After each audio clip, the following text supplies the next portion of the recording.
Hi students, welcome to our YouTube channel Eastern Public School Araria.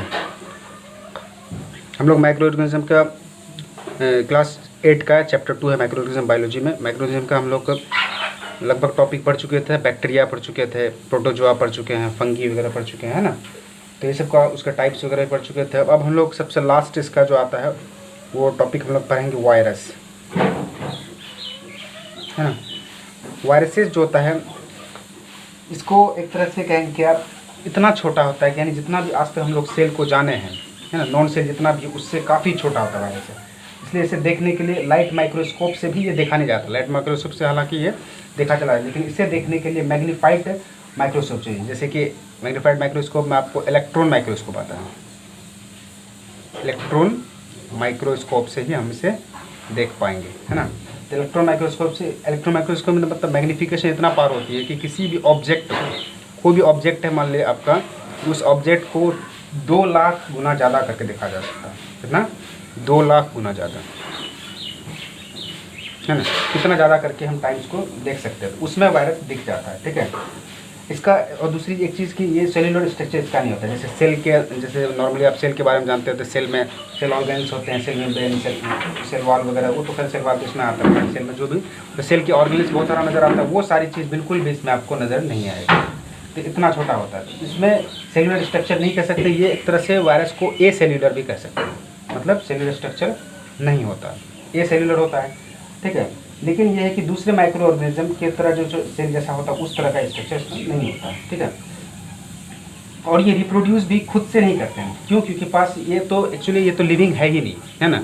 ये क्योंकि host से बाहर रहते हैं तो ये नॉन लिविंग की तरह एक्ट करता है। जब होस्ट के अंदर आ जाते हैं तो ये एक्टिव हो जाते हैं ना। पहले वाले स्टेज में जब वो किसी लिविंग या किसी होस्ट के अंदर एंट्री नहीं करते तो उस टाइम ये क्या होता है, नॉन लिविंग की तरह डीएक्टिव होते हैं एक तरह से। इसीलिए ये क्या कहते हैं कि रिप्रोड्यूस कैसे करेगा, जब तक बॉडी में एनर्जी नहीं रिप्रोड्यूस नहीं कर पाएगा। तो वो एनर्जी भी अगर रिप्रोड्यूस करते भी हैं तो कब करेंगे, जब ये हॉस्ट के अंदर जाएंगे, क्योंकि वहाँ से इसको हॉस्ट एनर्जी मिल जाएगी तो वो वहाँ से वो ग्रो कर पाएंगे। तो वायरसेस जो होता है नॉन लिविंग की तरह एक्ट करता है जब बॉडी के बाहर रहता है। फिर जब वो किसी बॉडी के अंदर सेल के अंदर जाता है, चाहे मान लो एक सिंपल ह्यूमन के अंदर ही गया मान लो, तो ह्यूमन उसके लिए एक तरह क्या हो गया, हॉस्ट हो गया, है ना। उसके बाद वहाँ पे क्या करता है कि वो अपना मतलब पॉपुलेशन को बढ़ाता है, प्रोड्यूस करता है वहाँ पे। और जब वो हॉस्ट के सेल, जैसे कोई बॉडी ह्यूमन बॉडी के एक सेल के अंदर एंट्री किया, है ना, एक सेल के अंदर एंट्री किया, तो उसमें वो क्या करता है, अपनी संख्या को लगभग 1000 के टाइम्स मतलब बढ़ा देता है। अगर 1000 अपना संख्या को 1000 तक बना लेता है तो धीरे धीरे वो क्या होगा, अब ये हॉस्ट सेल जो होता है ये कम्प्लीटली डैमेज हो जाता है, डाई कर जाता है, ठीक है। ये हॉस्ट सेल जो आपका क्या हो जाएगा, डैमेज हो जाएगा जब वो अपने 1000 की संख्या बना लेगा। तो इस तरह से, और जब उस तरह जब 1000 बन जाता है फिर ये 1000 कितना की संख्या बना दिया जाता है। इस तरह से धीरे धीरे क्या होता है कि ह्यूमन का सेल जो होता है धीरे धीरे डाई करना शुरू कर देता है। तो सेल जैसे डाई करना शुरू करेगा तो उसके बाद जब सेल डैमेज होगा तो कोई भी ह्यूमन है तो धीरे धीरे क्या हो जाएगा, बीमार पड़ जाएगा, इल हो जाएगा, है ना। फॉल इल कहते हैं इसको, ठीक है। इस तरह से हो जाएगा।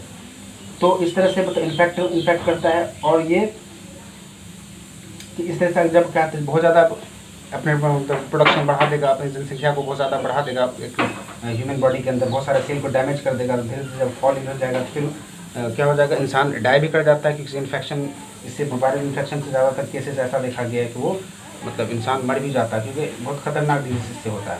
और ये वायरस सिर्फ एक हीमन को ही ये नहीं करता, इन्फेक्ट नहीं करता है। इसके अलावा वायरस जो है इन्फेक्ट करेगा आपको कुछ माइक्रो ऑर्गेनिज्म को भी इन्फेक्ट कर लेता है। जैसे बैक्टीरिया को इन्फेक्ट कर देता है ना, बैक्टीरिया हो गया, प्लांट को करता है, ठीक है। और एनिमल्स में आपको ह्यूमन भी आ गया, ये एनिमल्स वगैरह ये सबको करता है। और ये याद रखिएगा, जो वायरस वैसा वायरस जो कहता है बैक्टीरिया को मतलब क्या करता है, इन्फेक्ट क्या करता है, उसको निगल ही जाता है, मतलब इनगल्फ कर लेता है उसको, बैक्टीरिया को। तो ऐसे वायरसेस को क्या बोलते हैं, बैक्टीरियोफेज बोलते हैं ऐसे वायरसेस को। वायरस दैट इनगल्फ बैक्टीरिया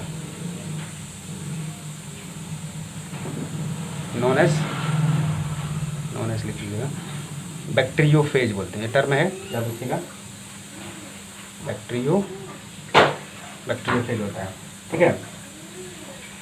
कुछ वायरस ऐसा है जो काफ़ी सीरियस डिजीज़ को क्रिएट करता है, जैसे क्रॉप प्लांट्स वगैरह में, एनिमल में, ह्यूमन में, है ना। बहुत सारा वायरस ऐसा है ये सब चीज़ हो गया। इस तरह डिजीज क्रिएट करने वाला। अब हम लोग इसके बारे में पढ़ेंगे लिविंग और देखो बैक्टीरिया को एक लिविंग और नॉन लिविंग के कनेक्टिंग लिंक भी कहा गया है। इन दोनों के बारे में हम लिविंग और नॉन लिविंग के बारे में पढ़ेंगे। को टर्म बताना भूल गए हम, जैसे यहीं पर लिख देते हैं वायरसेस जो होता है, जैसे कि आपको एक टर्म आता है वायरोलॉजी। वायरोलॉजी आप लोग शायद समझ गए होंगे। Study of viruses is called virology का। स्टडी ऑफ क्या होगा? वायरसेस, या फिर स्टडी ऑफ वायरस के लिए इज कॉल्ड वायरोलॉजी टर्म याद रखिएगा, ठीक है। हम लोग अब देखिए, हम जैसे बताए थे आपको वायरसेस जो होता है ये लिविंग और नॉन लिविंग के कनेक्टिंग लिंक है। मतलब दोनों का कैरेक्टर इसमें दिखेगा, मतलब लिविंग का कैरेक्टर भी दिखेगा और नॉन लिविंग का भी कैरेक्टर दिखेगा, है ना। तो लिविंग का और नॉन लिविंग दोनों कैरेक्टर, कुछ नॉन लिविंग का कैरेक्टर जैसे देख लेते हैं। पहले इसी के बारे में देखते हैं। इसमें क्या क्या चीज़ अपसेंट होता है, जैसे सेल वाल हो गया, अपसेंट होगा आपको, है ना। सेल वाल अपसेंट होगा। बहुत सारा ऑर्गेनेल्स होता है जो अपसेंट है, ये भी जस्ट बताए भी थे हम, है ना। ऑर्गेनेल्स अपसेंट होगा। साइटोप्लाज्म अपसेंट होगा, साइटोप्लाज्म में सब अपसेंट होगा। ये साइज इसमें अपसेंट होगा। और ये ग्रो नहीं करता है, अपने साइज को भले ही मल्टीप्लाई कर ले, 1 से 2 बनाए, 2 से 4, 4 से 8 इस तरह कर ले, लेकिन ये ग्रो नहीं करता, बड़ा नहीं होता, बड़ा छोटा इसका साइज ये नहीं होता है ना। ये कभी ग्रो नहीं कर सकता है, can not grow, can not grow. और फूड को ये मेटाबोलाइज नहीं करता है। जैसे हमारे बॉडी के अंदर फूड क्या आता है, अपचयन क्रिया होता है, मतलब मेटाबोलाइज होता है। ये सब चीज़ ये इनके अंदर नहीं होती है। डायरेक्ट एनर्जी को सेल से ले लेता है ना।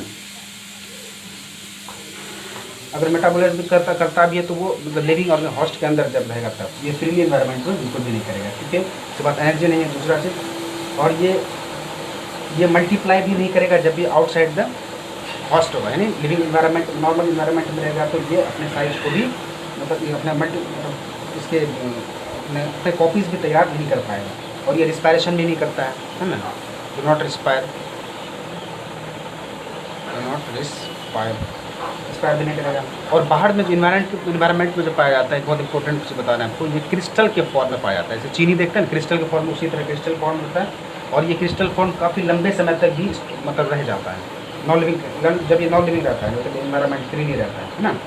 और उसके अलावा जब ये लिविंग हॉस्ट सेल के अंदर जाता है तब वहाँ पे बायोलॉजिकल फंक्शन जो भी होता है उसके लिए ज़रूरी है सर्वाइवल के लिए, वो चीज़ परफॉर्म करता है जब लिविंग चला जाता है। ये तो ऑलमोस्ट आपका क्या था, नॉन लिविंग कैरेक्टर था। अब लिविंग कैरेक्टर में आपका क्या किया जाता है, ये जैसे सेल के तरह ये क्या करता है, ये इन्फेक्टिव स्ट्रेंथ होता है। इन्फेक्टिव स्ट्रेंथ कहने का मतलब कि दूसरे सेल को ये डैमेज करेगा जब ये हॉस्ट सेल के अंदर चला जाएगा। उसके अलावा एक बहुत खास मोस्ट इंपॉर्टेंट, इसमें डीएनए और आरएनए प्रेजेंट होता है ना। डीएनए और आरएनए प्रेजेंट होता है। डिऑक्सीराइबोन्यूक्लिक एसिड और राइबोन्यूक्लिक एसिड का फुल फॉर्म आप लोग जानते भी होंगे, या नहीं जानते तो लिख देते हैं। राइबोन्यूक्लिक एसिड होता है, ये आपका ये हो गया, ये हो गया, सॉरी ये आपका ये हो गया, ये हो गया आपका ये डीऑक्सीराइबोन्यूक्लिक एसिड, डीऑक्सीराइबोन्यूक्लिक एसिड। तो सेल में सबके बारे में अच्छे से पढ़ेंगे। तो डीऑक्सीराइबोन्यूक्लिक और राइबोन्यूक्लिक एसिड इसमें प्रेजेंट होता है। और ये डीएनए और आरएनए जो होता है एक चारों तरफ से कवरिंग कोटेड लेयर किसी मटेरियल से रहता है। उस मटेरियल का नाम क्या है, प्रोटीन, है ना। प्रोटीन से कोटेड होता है ये जब ये हॉस्ट के अंदर होगा। और ये जब ये हॉस्ट के अंदर होगा तो लिविंग कैरेक्टर को शो करेगा, तो इसलिए वो रिस्पॉन्ड भी करता है बहुत सारी चीज़ को। जैसे रिस्पॉन्ड क्या क्या करेगा, आपको हीट को रिस्पॉन्स करेगा, है ना। हीट को रिस्पॉन्ड देता है। अभी जैसे कोरोना वायरस आ गया तो इसमें क्या होता है, हीट पड़ने पे ऐसा माना जाता है, साइंटिस्ट लोगों ने कहा कि हीट पड़ने पे जल्दी ग्रो नहीं कर पाते हैं या उतना डेवलप नहीं हो पाते हैं। तो हीट को रिस्पॉन्स करेगा, केमिकल्स को रिस्पॉन्स करेगा। केमिकल मतलब उसका जो एंटीजन वगैरह खुद भी तैयार किया जाता है, तो वो सब चीज़ उसमें हेल्प करता है। रेडिएशंस वगैरह को भी रिस्पॉन्ड करता है। रेडिएशन थेरेपी से भी ट्रीटमेंट होता है, लेकिन उतना सक्सेस नहीं हो पाया है, फिर भी ये सब चीज़ को रिस्पॉन्ड ये करता है जब ये लिविंग कैरेक्टर में, जब किसी बॉडी के अंदर।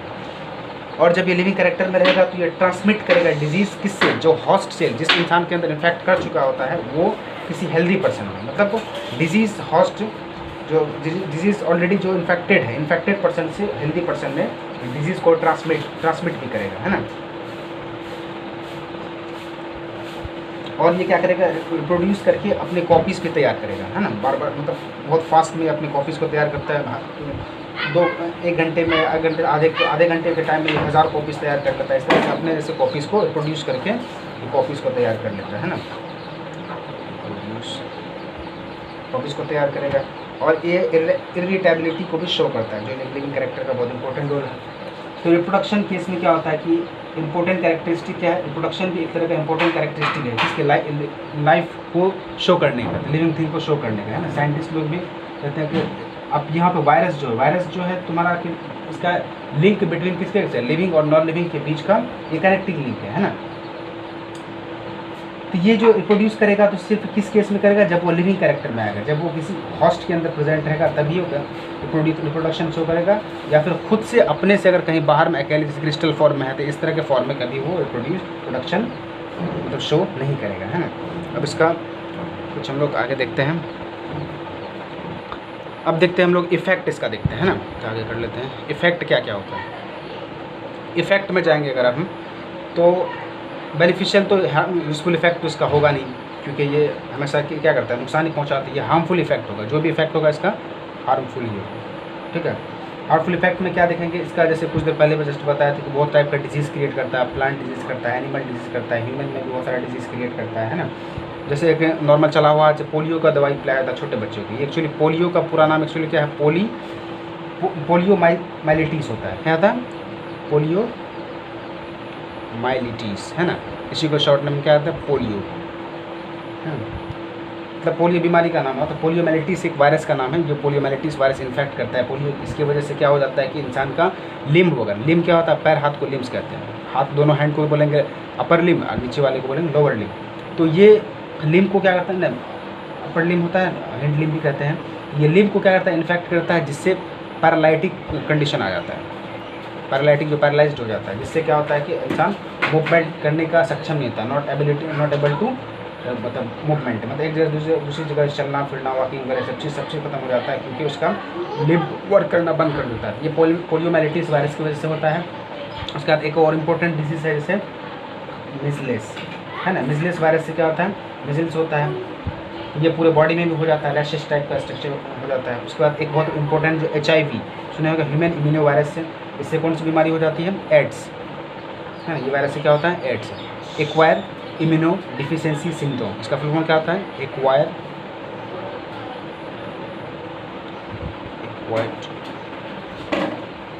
इम्यूनो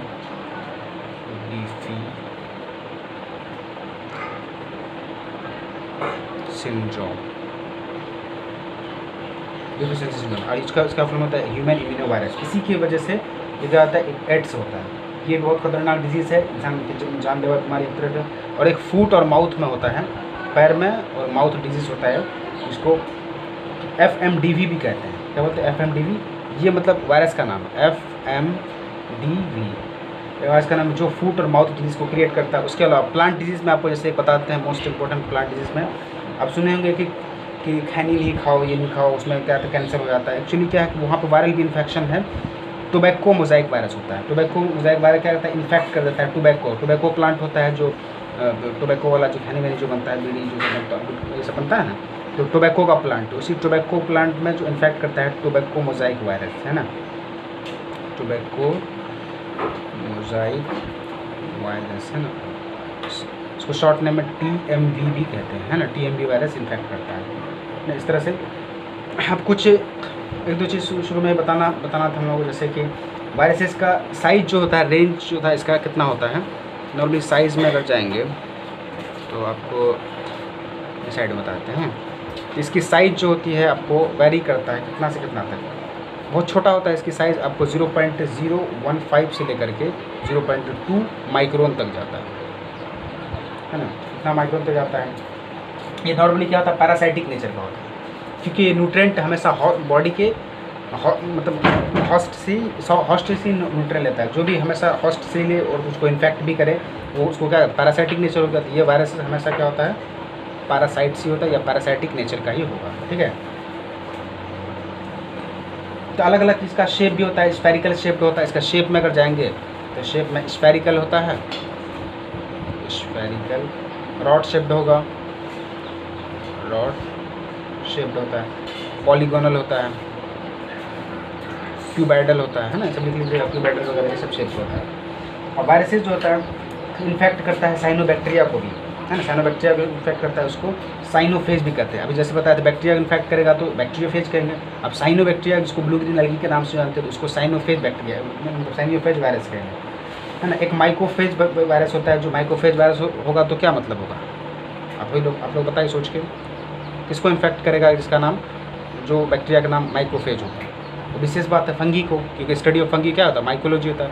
जो फंगी को इन्फेक्ट करेगा तो माइक्रोफेज वायरस होता है ना। और जो एल्गी को इन्फेक्ट करेगा कोई वायरस ऐसा होता है जो एल्गा को इन्फेक्ट करता है, वो वायरस कौन सा हो जाएगा आप ही लोग बताइए। फाइकोफेज वायरस होगा। क्या होगा? फाइकोफेज वायरस होता है। ये सब याद रखिएगा। एल्गी को इन्फेक्ट करने वाला वायरस का नाम फाइकोफेज, फंगी को इन्फेक्ट करने वाला वायरस का नाम माइक्रोफेज, साइनोबैक्टीरिया को इन्फेक्ट करने वाला वायरस का नाम साइनोफेज, है ना। बैक्टीरिया को इन्फेक्ट करने वाला वायरस का नाम बैक्टीरियोफेज। इस तरह से सब अलग अलग टाइप का वायरसेस होता है, ठीक है। कुछ वायरसेस जो है प्लांट एनिमल को भी इन्फेक्ट करता है, तो टोबैको प्लांट को भी जैसे बताया था ना, टोबैको मोजाइक वायरस वगैरह है ना। कुछ इन्फेक्ट मतलब एनिमल के अंदर भी जाता है। जैसे रैबीज एक बहुत बीमारी, खतरनाक बीमारी का नाम सुने हैं। कुत्ते मतलब कुत्ता या कोई भी जानवर बंदर वगैरह काटने से रैबीज बीमारी होती है। उसके लार में एक वायरस पाया जाता है ना। तो उस वायरस को क्या करता है, जब वो काटता है इंसान को या किसी भी दूसरे जानवर को, तो उसमें इन्फेक्ट कर देता है, जिसकी वजह से एक बीमारी, बहुत खतरनाक बीमारी होती है रैबीज, है ना। रैबीज वायरस होता है। इससे रैबीज बीमारी होता है जो जिसको हाइड्रोफोबिया भी कहते हैं, मतलब मिर्गी की तरह करने लगता है, तो इसका हाइड्रोफोबिया नाम कहते हैं, ठीक है। और बैक्टीरियोफेज में एक खास इंपॉर्टेंट चीज़ बताते हैं कि उसमें एक स्पेशल टाइप का टेल होता है, फाइबर लाइक स्ट्रक्चर होता है, जो अटैच होता है होस्ट बैक्टीरियम बॉडी से क्या होगा, अटैच्ड होता है, ठीक है। और ये क्या कर देता है, न्यूक्लियर मटेरियल को क्या करता है, उसमें इंजेक्ट करने के बाद उनके अंदर में जो न्यूक्लियर मटेरियल है तो उसको वो ब्रस्ट मतलब एक तरह से उसको डैमेज कर देता है, और उसमें कैप्सिड जो होता है रिमेन्स आउटसाइड, मतलब उसका कैप्सिड को क्या करता है, बाहर कर देता है, ठीक है। ये आपका था यहाँ तक वायरस का। ये था एक दो क्वेश्चन, वैसे मान लीजिए अगर एक दो क्वेश्चन राइज करवाते हैं, 1 मिनट जगह आनी चाहिए, ये भी कर लेते हैं, ठीक है। जैसे 2 कॉमन वायरस का नाम अगर आपको पूछे, एग्जामिनेशन में पूछे सपोज कीजिए, तो जैसे वहाँ पे लिखने के राइट टू, या फिर लिखो विच 2 common virus do 2 common disease do virus causes, मतलब वायरस से होने वाला 2 बीमारी का नाम अगर कहें क्या लिखेगा। एक बहुत कॉमन है, कॉमन कोल्ड, सब जानने वाला नहीं होता है, एक फ्लू होता है ना, सब। और मोस्ट ऑफ द कफ वगैरह जो होता है वो सब वायरल इन्फेक्शन है ये, लेकिन इसके लाइफ स्पेन कम होने की वजह से ये बीमारी उतना खतरनाक नहीं है। और एक क्वेश्चन पिछले क्लास में जैसे पढ़ाए थे उससे रिलेटेड एक क्वेश्चन का ये वायरस का था। जैसे 2 एल्गी का नाम बताइए, कोई 2 एल्गी बता दीजिए, क्लेमाइडोमोनास और स्पायरोगायरा। एल्गी का नाम क्या है तो क्लेमाइडोमोनास और स्पायरोगायरा। और क्वेश्चन करें क्या, ठीक है बाद में करेंगे, वीडियो ज़्यादा लंबा होने के बाद फिर आप लोग बोर हो जाते हैं, ठीक है। ओके, फिर इतना आपको समझ में आया होगा। जहाँ कोई प्रॉब्लम हो तो कमेंट सेक्शन में ज़रूर बताइए, और वीडियो अगर अच्छा लगे तो लाइक कीजिएगा, कमेंट कीजिएगा, शेयर कीजिएगा वीडियो को, सब्सक्राइब करने के लिए बिल्कुल मत भूलिएगा, ठीक है। Thanks for watching video.